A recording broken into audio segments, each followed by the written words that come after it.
Hello, hello, everyone. Welcome. My name is Kimberly. Grab a plate to eat from, and I hope you came hungry because you're on ambitious appetite. Today's episode is episode 6, My Toxic Roommate. So have you had a toxic roommate before, or had lived with someone and just didn't get along with that person? Well, be sure to keep listening because I'm sure you can relate to this story. But before we continue, please be sure to like, comment, subscribe, follow us on Spotify or on any podcast platform. If you can, we would love it if you rate us 5 stars on Spotify so I can go ahead and create more content and let me know that you're enjoying it. So let's kind of just dive in, right, onto my toxic roommate story. Little Miss Kim. Okay, let's kind of give some context. So I had just moved in with my godparents. They lived in deep New Jersey. It took an hour and a half, almost 2 hours for me to commute into the city. At the time, I was working a job in, Midtown Manhattan and around Times Square for a financial services firm. And I'm a huge believer in having a short commute time just because it helps makes things so much more easier for me. And I was like, okay, it's time for me to move out. So after 1 month of searching for apartments, I found this room that was listed for $800. It was in Jersey City across from City Hall. And I was super excited about it because $800 was pretty cheap. And it was for a big spacious room. Now the apartment was technically a 1 bedroom that is like a railroad style. And if you don't know what a railroad style is, it's basically an apartment that is just like a really long room where in order to get to one room, you kind of have to walk through all the different rooms. So it's just like a bunch of different living rooms that are connected to each other. So I was basically in the room, right, which is big. And one roommate was kind of like in the living room or what could be the living room. And the other one was kind of like in a big walk-in closet. That was kind of like the arrangement that the roommates had before I moved in. And so I was taking over the room in Jersey City. And I chose Jersey City because, and specifically this apartment, because it was really close to the PATH station. So it was only like a 2-minute walk to the PATH train, which would mean that my entire commute would be at most like 45 minutes. And I really wanted a short commute, and that was kind of like the reason why I decided. So this apartment originally had 2 other girls. Let's name one Abigail. So Abigail was the girl that was living in like what would be considered the living room. And then let's call Megan the girl who like lived in the closet. Abigail and Megan and I, we actually got along really well. Like, I didn't really think we had any really big issues. We kind of like hung out a lot. It was really nice. But a few months later, Megan decided that she would be moving out of the country. And she ended up like putting her room for a list like online to find someone, right? And she had found this girl, let's call her Sasha. Like, she found Sasha, and Sasha seemed really nice. Like, she seemed cool. And at the time, I was thinking to myself, like, okay, yeah, I can get along with Sasha. Like, she seems totally fine. Not that I really have like an influence on this, but if she's willing to pay for the room and she can afford it, like, that's really all that matters. Like, the responsible person in me thinking like, if they seem cool, they can pay. Great, wonderful. So Sasha decides to move in. Megan's already out of the country, and Sasha, Abigail, and I all get along pretty well for the first couple months. But then things start to go wrong. We all kind of like went out together. Sasha was inviting people over, which I personally didn't have a problem with, so I didn't really care. Sasha moved in like in December or something like that. So I noticed that Sasha really liked the heat. And I think during the winter, it makes a lot of sense, right? So I had no problem with it. My name was on the utility bill, so I was responsible to paying the cost of it up front. And I would just Venmo request Abigail and Sasha. Abigail had her name on the lease, and we were just kind of like in the apartment. And like the landlord was aware of us being in the apartment, right? But like the landlord preferred just like one person on the lease, so it wasn't like a big deal for him. and we were all paying like really dirt cheap rent. So Sasha had no issue paying for rent, and which is great, right? But utility is split amongst three of us. And when it was Megan, Abigail, and I, our bill never went above like $40-$50. Like that was the most.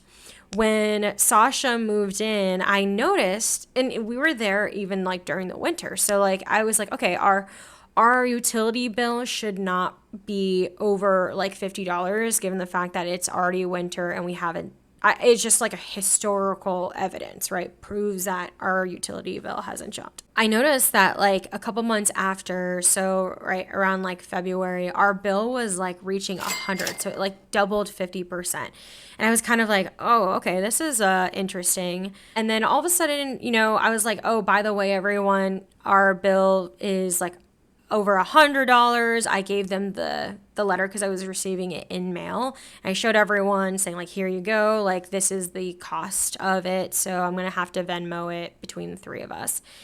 Venmo request it between the three of us. Abigail had no issue. Abigail and I got closer, but Sasha was all of a sudden was like, oh, I don't need to pay for that. And this is where I start thinking to myself, like, what do you mean? Like, what do you mean you don't need to pay for it? You are in the apartment and you use the heater just like all of us. And she's like, well, when I was living in Boston, I never had to pay for utilities. And I just was very confused. I was like, I was getting annoyed because I was like, this is a shared resource amongst all three of us. You're here. You've been here for a couple months, so like that this is something you have to pay. So I don't see the confusion here. And this is where everything starts to go downhill, right? So I already say like, hey, you need to pay this. She reluctantly pays it, says that she doesn't need to pay it, and then like we get to summer. In my mind, I was thinking, okay, our utility bill is going to drop because it's summer where we don't need to use the heat. We just need to use the AC, but like we didn't have AC. Like you had to bring in your own AC unit. So I brought my own AC unit. There's a difference between like the heating bill and the electricity bill. So everyone brought in their own AC unit, right?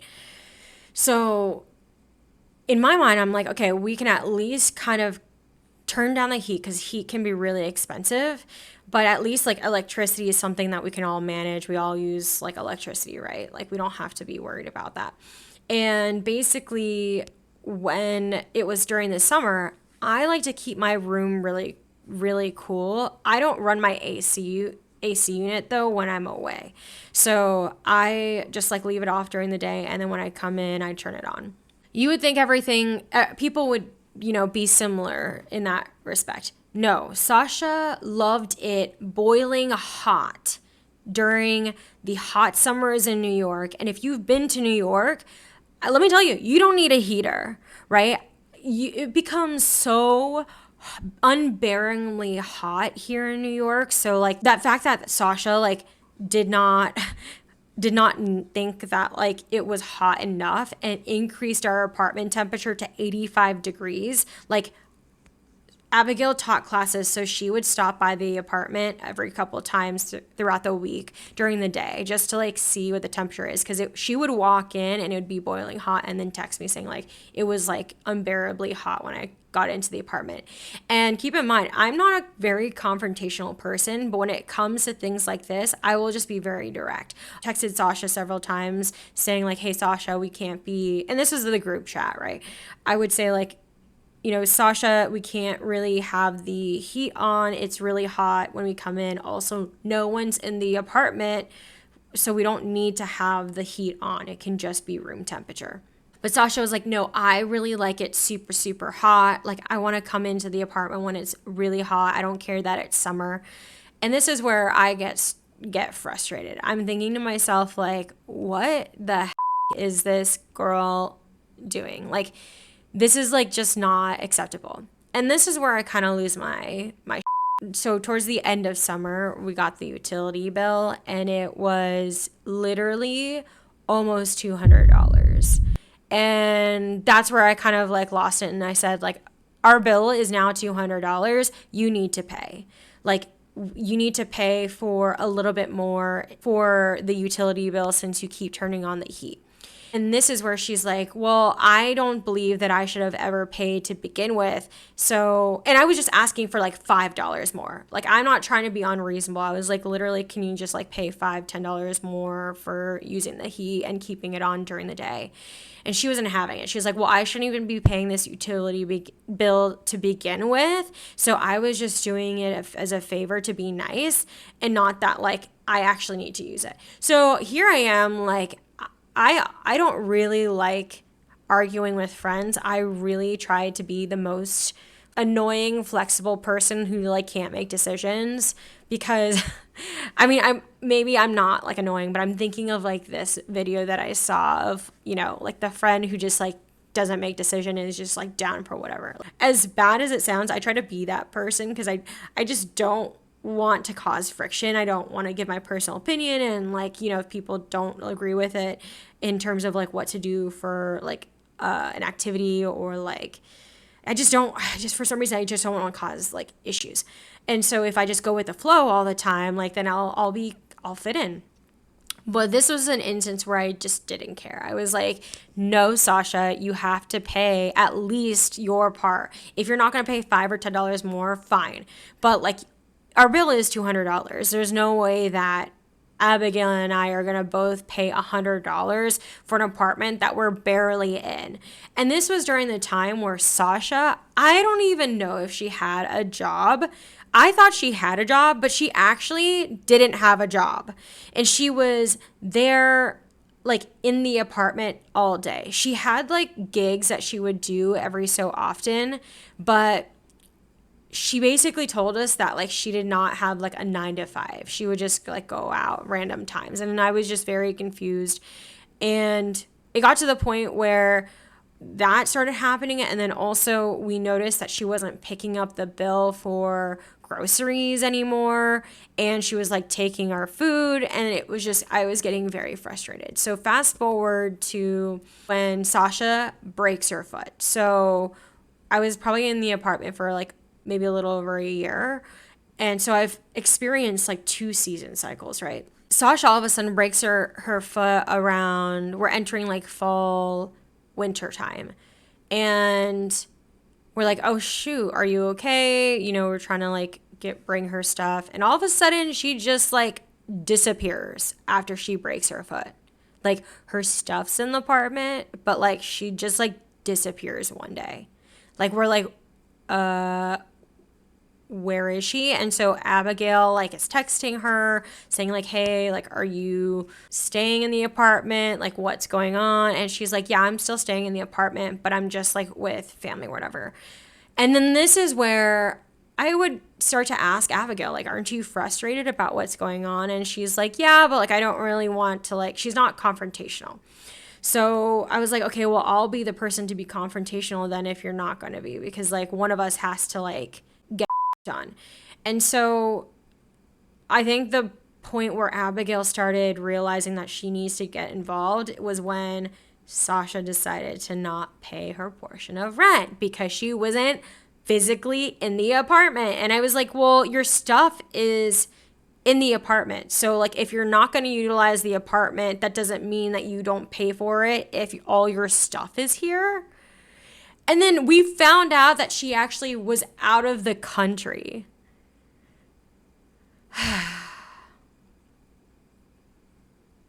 So then what I ended up deciding to do is I was like, yo, Abigail, I'm leaving. Like this is honestly probably like the worst situation for all of us to be in. Like we have a landlord that is kind of like, a shady landlord. One of our roommates literally just like fell off the face of the earth, and now it's like between us two, and like the space is just not helping my mental health. So what happened was like I ended up putting the room up for rent, had people look at it, and then I moved out. And then that was it. Abigail and I like never spoke again. I never spoke to Sasha. I think Sasha still had her stuff in the apartment even after I left. It was just a big, big mess. But honestly, throughout the story, some things I've learned about this situation is I never knew that I would actually be someone who really cares about who I live with, but who you live with actually really matters. Having conversations, if you are in a situation where you're in a toxic roommate or you're considering of having roommates, I think having discussions about how money is being split, I think all names should be on the lease. Personally, that's just my personal opinion, because then there's a responsibility for everyone. I think there has to be like an agreement between everyone, if possible, on paper, so that way, legal action can be taken. I mean, I don't think it should be to that degree, but if you trust people to pay their dues, pay their portion of rent, pay for groceries if there's going to be a shared grocery run, or just respect the space, that's how I think you have like good roommates, or you can kind of figure out like how that living situation is going to be like. That was the first time I ever lived with roommates after college. And after that, I moved into a studio by myself because I was like, I'm not going to deal with this. This is not something what I should be dealing with. It's affecting my health. I don't feel good about being in my space. So I went from paying $800 for a room to paying like $1,650 for a studio. And let me tell you, the studio was like the best thing in my life. I think like it was the best decision I can make for myself because I was able to live independently, learn a little bit more about myself. I had more freedom to do what I wanted with the space. If I wanted it a certain way, I had control over that. I had control over like how much heat and electricity I needed to use. It was just a much better experience. I don't think everyone's like that. I honestly wish I could live in an apartment building and my friends are in the same building. Like I really do miss like the college feel, or at least like in American colleges, there's that feeling of like community in your building. I don't really have that right now in my building. I've never really had it in a few of the other buildings that I lived in because it's just so much harder to connect with people here in New York. And I think if you're someone who is interested in, living with roommates, all I would recommend to you is to just do your due diligence, ask a lot of questions, figure out how to live with each other, because when you're on a lease, it's either a 6-month, 1 year, or potentially 2-year lease. Most often they're 1-year leases. That's a year of you having to live there. And sometimes breaking leases is really difficult. So it's not that I want to say like you can break your lease if you can. It's just like depending upon your situation, you might not be able to. So being very, very particular about who you live with can be really helpful, especially if you say, for example, you're a very clean person or like to have a clean space. I think that could be difficult when you're someone who really likes a clean space, but you're with someone who doesn't necessarily live up to the same type of clean standards. It has different types of standards than you. And that could just be really frustrating. Like I have learned so much just from like living with other people, and yeah, the people you live with really matter. So doing your due diligence can really help. And I would love, to hear if you had your toxic roommate story, share what kind of things you went through. Would love to hear other people's toxic roommate stories. I think that would be really fun. So that concludes our podcast for today on Ambitious Appetite. Thank you so much for tuning in or watching us on YouTube. Please be sure to comment, like, subscribe, follow us on all podcast platforms, and rate us 5 stars on Spotify. I really appreciate your time. So hopefully I'll see you in the next episode. Bye.